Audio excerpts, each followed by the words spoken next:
Hi, I'm Mike Steven, and this is Gear Up. Today we're going to talk about road bikes.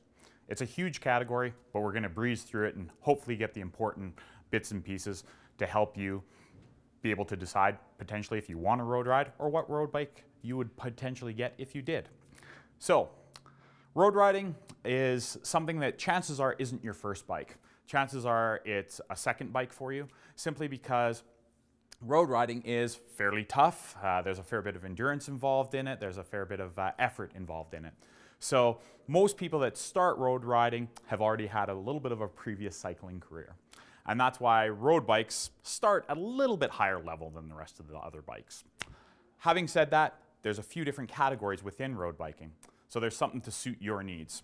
The first one I'm going to go over is gravel grinder. Gravel grinder's a new one, and it's basically bridging the gap between a mountain bike and a road bike. So this is a gravel grinder. So what makes this bike different is a slightly wider tire, more fork clearance to allow mud, debris to move through the bike, a slacker head tube angle. This is called your head tube. If the fork comes out a little bit slacker, it makes the bike a more relaxed bike, and it makes the bike able to handle bumps and a little bit steeper terrain. So this bike is designed to bridge that gap between mountain bike and road bike, so meaning forestry roads, meaning a little bit of light duty single track trail even. Some of the fun rides around here, man, you can do a great ride out rails to trails, and then you can actually go a dirt road called the Lake Road all the way out to St. Mary's Lake, loop around the lake, come back to Cranbrook. It's a fantastic ride. There's another one around the reservoir in Cranbrook that you come back through around Baker Mountain. So if you're interested in doing road riding, but with a little bit of gravel, a gravel grinder might be the ticket for you. The next bike we're going to talk about is a bike that got inspired by the Paris-Roubaix. The Paris-Roubaix is a road race in France, and it is an extremely bumpy ride. Its majority of the course is on cobblestone, and if it's raining, it's a very rough ride, and it's a very muddy ride. It's one of the only road rides you'll see guys come out from just covered in mud, a little bit of blood probably, because they might have crashed a couple times because it's very slippery. So some of the things that would make a bike good for that style of riding are, again, a slightly more relaxed geometry or head tube to allow the bike to handle those bumps a little bit better. One thing that's really cool is they've actually, I don't know if you can see this on camera, but the handlebars move down. You don't lose any efficiency out of this bike, but the handlebars move down, so you're not getting beat up and having to white knuckle and hold onto the bike the entire time. The bike just kind of floats underneath you. But it's not like suspension, like on mountain bikes, where you're losing power. This is still a very fully capable race machine for any rider in this area. Yet, the focus of this bike is rougher terrain. There's a theory in road biking right now, and it's called smoother is faster. Smoother is faster means that if the terrain that you're moving over is a little bit rough, to make the bike a little bit more compliant makes you move through that terrain faster than just the old traditional ultra stiff road bike that just every ounce of power you put into the pedals comes out the back end of the bike. So the smoother is faster technique is definitely applied to this style of bike. Also the gravel grinder. The next category of bike, I'm not going to show you one because it's a traditional road bike. It's kind of like your hill climbing machine. They're extremely lightweight. You can get them all the way down to sub 15 pounds. To race UCI, you must have your bike at 15 pounds, but that can be loaded with water bottle cages, computer, that type of thing.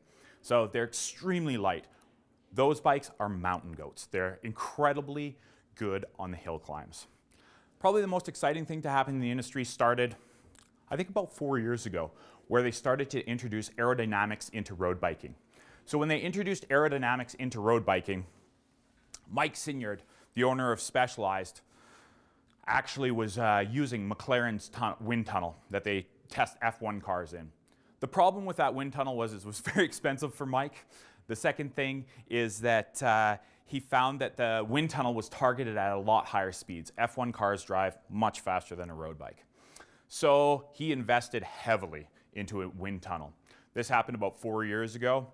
This is the product of that wind tunnel testing.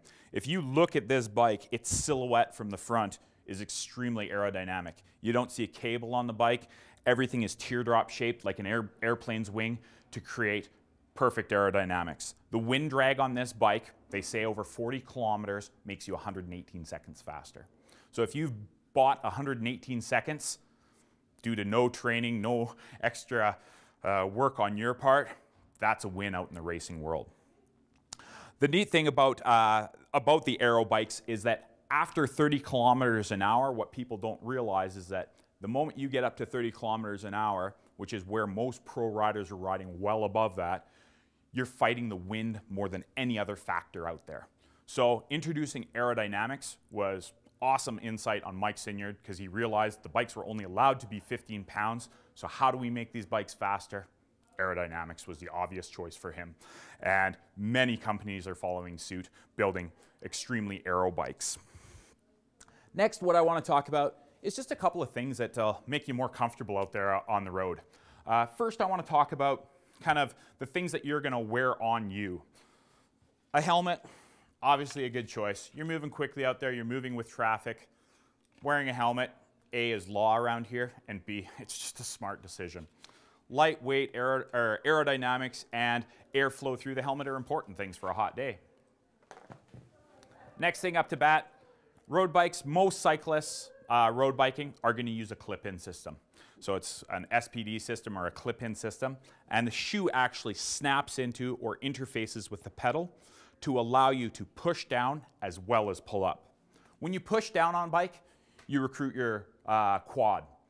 When you pull up on the pedal, you recruit a whole nother muscle group called your hamstrings. Not only are you recruiting another entire muscle group, but you're actually not stabbing the pedals. People that just use their quads tend to stab the pedals. It's very inefficient, it's jerky. Whereas if you can get into smooth, round pedaling, it makes your cycling more efficient and faster. And that's what road biking is all about, is becoming a little bit more efficient and a little bit faster. There's all these neat ways to do it. Next up to bat, water. Water's super important. Don't underestimate it. It's probably the biggest thing that people do underestimate, and they don't hydrate enough while they're out on the road, especially on a hot day. Because you're moving quite a bit quicker on a road bike, it's not that hot riding at 30 degrees outside. But if you're not staying hydrated, you'll start to cramp up and you'll start to feel horrible and your performance will drop quickly. So something, they recommend roughly a water bottle per hour on average. Next up to bat, what I carry with me. I don't like to carry a lot of stuff on my road bike because you've paid for a really light bike. Why add a bunch of stuff to it to make it heavy? But you are going to get flat out there, I promise you. If you put enough kilometers in, it's going to happen. Thankfully, the industry has made nice small stuff to be able to change a flat. Everything I'm holding in my hand gives you the ability to change a flat. And I store it right underneath here on the seat pouch. It's very small, out of the way. So what you're going to need to change a flat is a tube. Chances are a tire lever unless you got super strong fingers and arms. You're going to need a pump. Yeah, that's a pump. It's a CO2 pump. It's extremely small. You just thread it into a CO2 cylinder and it inflates your tire in about 3 seconds. Extremely fast to inflate, extremely efficient. Next up to bat, a tool. I realize that most of you out there probably aren't mechanics, but if your seat is slowly dropping or something comes loose, the ability to tighten down that bolt can be the difference of abandoning the ride or not. Last thing, little patch kit. If you do get a multiple flat, hit a cattle guard too hard, something like that, and you end up double flatting, it's nice to be able to have a patch kit. For the size of it, these glueless patch kits are really efficient to carry with you. One of the last things I'm going to go over is nutrition. If you're going out for a longer ride, you're going to need some food while you're out there. A lot of times guys are using nutrition bags like this. The neat thing about a nutrition bag is it can sit right behind the head tube of the bike. So the benefit of that is that it's aerodynamic and it's right close to your face so that you can get in there and have a snack. Most of them also open either magnetically or with Velcro. Very easy to open, very easy to access. The last thing, the most important thing on a road bike for your maintenance is a simple floor pump. The tires on a road bike run roughly 100 PSI, give or take 10 pounds depending on how heavy you are. If you allow perfectly good tubes, let me explain there first. Perfectly good tubes have micro pores in them. At 100 PSI, they slowly bleed out pressure. If you don't top up your air pressure, you're going to get what's called a pinch flat. That's because your tire is too low. Eventually you go over a pothole or a curb or something like that, and you pinch your tube between your tire and your rim. And the only reason you got a flat tire is simply because you did not pump up your tires before you ride. The other thing about pumping up your tires, if you keep on top of pumping up your tires, and on a road bike, I recommend doing it every ride. It takes 2 minutes, and it'll increase your efficiency. If your tire is running low and flat, it's not as fast as if it's riding firm and hard. It'll take you down the road faster. Good. The last thing I'm going to go over is staying focused out riding. One of the best ways to stay focused out riding and keep yourself motivated to go out there is things like the Grand Fondo, which happens yearly in Cranbrook. So if you want to get on your bike and train for something, the Grand Fondo is a great thing to shoot for. It's put on by the Rotary Club. It's an awesome event. It's not a race as much as it is a challenge. I'm Mike Stephen. Thanks for watching.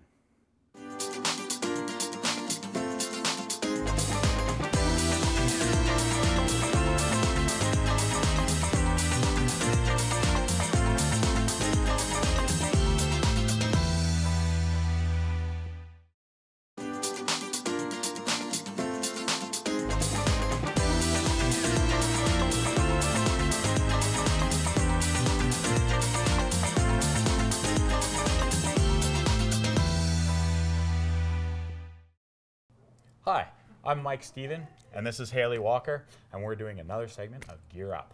Today we're going to talk about backpacks. There's a lot to figure out when you buy a backpack, and there's a lot of questions that you might want to ask. We're going to hopefully go over a fair few of those.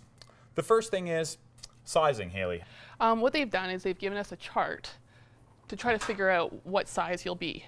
So what we can do is we can put this around your back, and we get you to kind of just give a little slouch over and bend over and see where your C7 in the spine is, and that kind of gives you an idea if you're a medium, small, extra large, and then we can take that and get the right pack for you. Also, if we can get the right hip belt, because there's nothing worse than having a backpack that's too big or too small and not carrying the weight properly distributed on your back. Again, find the little hip bone on the inside of your hip, on the inside of the belt, and that will give us the right hip belt size. So if I'm hearing you right, you're saying that you can measure your torso size and your hip belt size. So if you're different, can you get a medium hip belt and a large torso? Is that possible? That is possible if you get into the bigger backpacks. That is where you're going to be getting measured more properly as it gets a better performance fit. Okay. You're going to be carrying more weight those days, and you want it to fit you properly and have the weight distributed on your body properly instead of all on your back, on your hips. So you're not wearing yourself down as you're carrying your belongings to your destination. So as you can take a look at this bag, you can also do micro adjustments to get the correct size with your torso. So what they've done is they've done everything with a really super strong Velcro, and you peel it completely apart and pull the shoulder straps up to different adjustments. So you can get the right length of your torso. They will also take the hip belt off, and we can do a custom mold for that, going right into our little oven here, and get it to your adjustment, so that way then it will be molded to your hips and not anybody else's. I've heard that the backpack, majority of the load is stored off your hips. Is that correct? That's correct. And that's why they do the hip molding, is to make it much more comfortable over your hip bones? Correct. So then the weight will be distributed to your hips and not your back. If you put all the weight on your back, you're just going to wear yourself out, and you'll be sore, extremely sore by the end of your hike, day, adventure, or whatever it is you're doing with the backpack. Awesome. Well, it looks like these backpacks are like totally loaded with features. Like there's so many pulls and draws and stuff like that. Can you go over a few of the key features that are making backpacks unique from the old school steel frame ones that were carried back in the day? Exactly. So they still have, in this backpack specifically, have an aluminum frame in it. So it still won't fold over on you once you put all your gear in it. So it is going to hold its shape as you're carrying up a hill or coming down a hill. Also, it's giving you nice ventilation, so you're getting the nice airflow through there to prevent sweaty back, extra heat trapped, and also the ventilation in the shoulder straps, and again back to the hips. So you're just getting really good ventilation through the unit, and yet still a really good suspended backpack, and it's quite comfortable on. They also even curve the inside of the backpack for your head, because as you're going uphill or downhill, your head position is differently. So that way then the backpack's not knocking you in the back of the head. Totally, totally. And looking up, I know I've done that on an old backpack. I looked up at a waterfall and my head, I couldn't look up at it properly. Whereas that accommodates a little head pocket back in there. Yeah, it helps also with being able to take pictures. Cool. Tilt your head back. Other features is just adjusting the backpack on a slant. So when you're going downhill, you want to slant the backpack back, so that way then you're not getting pushed forward to go downhill. Okay. That also helps, again, keeping the weight on your hips at a proper position. So just pulling on these straps here will get it to angle forward, or loosen them off and get it to angle back. So forward, you'd be going uphill. Correct. And if you've got a long descent, you just loosen them off and it puts on the brakes for you a little bit. Correct, exactly. Oh, cool. Yeah, no, they're really good backpacks. The way they also put a lot of features in how to get into the backpacks, they have lots of areas to store, have access to quick, a jacket. If it's time to quickly get your sleeping bag or anything like that, they have a bottom zipper to get into, and everything is easily accessible, so you're not pulling everything out of the backpack to get to the bottom. And this mesh, it looks like you possibly could dry out gear in there, because that looks very breathable there. Is that what that's for? That would be correct. Oh, cool. If you wanted also easy access for water bottles. What's really nice too, on all their hip belts, they tend to put little pockets. So that helps with having snacks, your camera, anything that's easily accessible that you don't feel like taking your backpack off to get to. So when you go to choose backpacks, how do you choose the right size? What's the way to do that? So I guess if you're doing multi-day days hiking, you should pick a bigger bag, because you're probably going to carry a little bit more stuff to survive out in the wilderness. And then if you're only doing a day hike or commuting, you can go to smaller bags, similar to something like this. This is a nice day pack or a one-day hike. You can still get a sleeping bag and sleeping mat in there, as well as food and clothing. Okay, so I see on the backpacks there's sizes on it. What does that size reference? So how many liters? Okay. So how many liters of gear that you are going to be carrying? Again, something like this, you might want to start putting all the gear that you would carry in it, go for a hike in it, just around town idea. If it's too heavy, then you'll know to kind of lighten it up and get the correct amount of gear that you actually physically need to be out in the wilderness. So there's some interesting technology if you don't want to carry a bottle anymore on your backpack. How do you solve that? With all these backpacks, they have a hydration pocket. So what they have is an area where you can put a bladder in it, and they'll have an area where you can thread through the little hose and have it exactly either side of your shoulders that you would prefer to have it. If you're right-handed, left-handed, it's nice and easy to have it in that area. It's just easier to... So very similar, very similar for as bike bags. Correct. So the hydration system, people are know a lot about the bike bags. Camelback is probably the most common name, but they're just called hydration packs actually. Here's another brand of hydration pack that goes a little bit smaller. Yeah, so what they've done is they've made it super easy to access the bladder, to get in and out, fill it up. Just pull it out right like that. And the other thing that they've done is they've put a back panel in it. So as you fill it up with water and put it back in the bag, you don't get the barreled, bellowed feeling on your back. It's nice and curved and it's comfortable. Also filling it up, just pull off the top, open it up like a little envelope, put your hand under with the tap, and off you go, fill it up. Again, slide it back into your bag, and you'll be able to zip it right back up and it'll be out of your way. We're running out of time here, but I want to go over a couple things. Like one thing is kids. What about kids' backpacks? So this is a really good way of getting your kid around, especially if you're still wanting to stay active and get out and do hiking, just even go out and do events, carnivals, anything of that sort. Kids will fit in this quite comfortably. They have little stirrups for their feet so they're not dangling and falling asleep. Areas again to put food, bottles, and comfort. We can get mom and dad to wear this. So if whoever wants to carry the weight can be adjusted to fit it. Also, again, we have that hydration pocket for the bladder if they're finding it a little thirsty or hot out. They also have a sun cover that you can put over top of it to protect the child from sun all that kind of stuff. And a removable backpack for whoever's not carrying it can carry a little bit of the weight to help ease the... Okay. So what I'm hearing from you is the backpacks overall have gotten a lot more comfortable for the wearer and a lot more customizable to your body type, thus making them more comfortable due to breathability, due to all that kind of stuff. One thing that I would like to talk about is poles. When I go hiking, I like to use a pole. There's a few reasons why. One reason is in rocky, unstable ground. It's nice to have 4 feet on the ground instead of just 2. So it gives you some stability. The other thing is it can actually help you on the ups. You can use a little bit of your upper body. A lot of the sports that I do tend to be lower body workouts. Whereas if you're out hiking, man, you can use a pole and use your upper body a little bit more and get a little bit of exercise that way. The last thing that can kind of happen in some of these poles is some of these poles are built to actually have suspension built into them. So as you're kind of planting each time, it's not a clunk. It can be a very shock-absorbed placement of the pole versus a clunk. So poles these days are becoming quite popular, and I believe that a lot of the backpacks out there, when you're not using them, including these guys here, have the ability just to put it right onto the backpack. There's loops to be able to carry them if you don't feel like having them in your hands at that point. So that wraps up our episode on backpacks. I'm Mike Stephen, and this is Haley Walker. Thanks for watching Gear Up.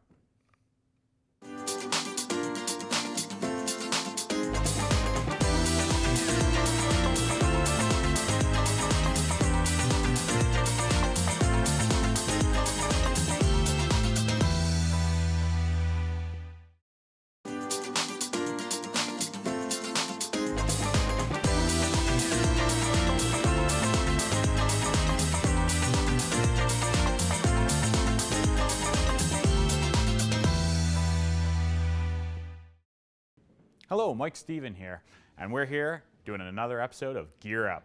Today with me I have Amy Lamb. Amy Lamb is our footwear expert. She knows a ton about footwear, and we're going to go through some of the things that you might want to ask and just haven't been able to. So when you get to a store that has a lot of footwear, what you're going to find is that there's a lot of selection. How do you fine-tune what's for you, what fits you, what's comfortable, what's the correct purpose? Amy's going to help us weed through some of that. So Amy, in terms of footwear choices, what are your footwear choices out there? Well, first thing to ask yourself is what type of activity are you doing? What's your plan for the activity? Are you running? Are you hiking? Are you just walking?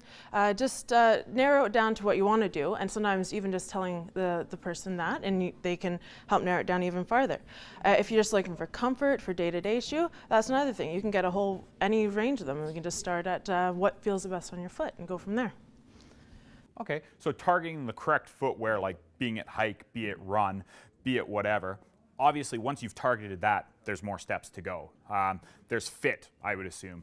Yeah, a lot of people have like a brand that they love, and the thing is, no foot, 2 feet are the same. So when you're looking for fit, you want a kind of snug in the heel, little to no slippage in the heel while you're moving or walking or running, and also you usually want about a finger in front of your toe, just so that your feet do tend to swell throughout the day. So you want to make sure that you can accommodate that, especially if you're trying them on early in the day, or say you're on your day off and you've had a pretty chill morning. So I've heard it's actually best to take the footwear home with you, wear it around in the evening, because that's when your feet are actually the most swollen. And if you trial run them on your carpet, most stores will probably let you bring them back if they don't work. Is that accurate? Yep, that's very true. And I even try to encourage a lot of people to, vacuum, do something where they kind of forget about, that they're not overthinking. Is this comfortable? Do something that you're just kind of forgetting that you're trying out footwear that you do day to day, and then you can really see if anything really shouts out to you, if there's any pressure points, if it's maybe a little too short, if the heel's a little loose.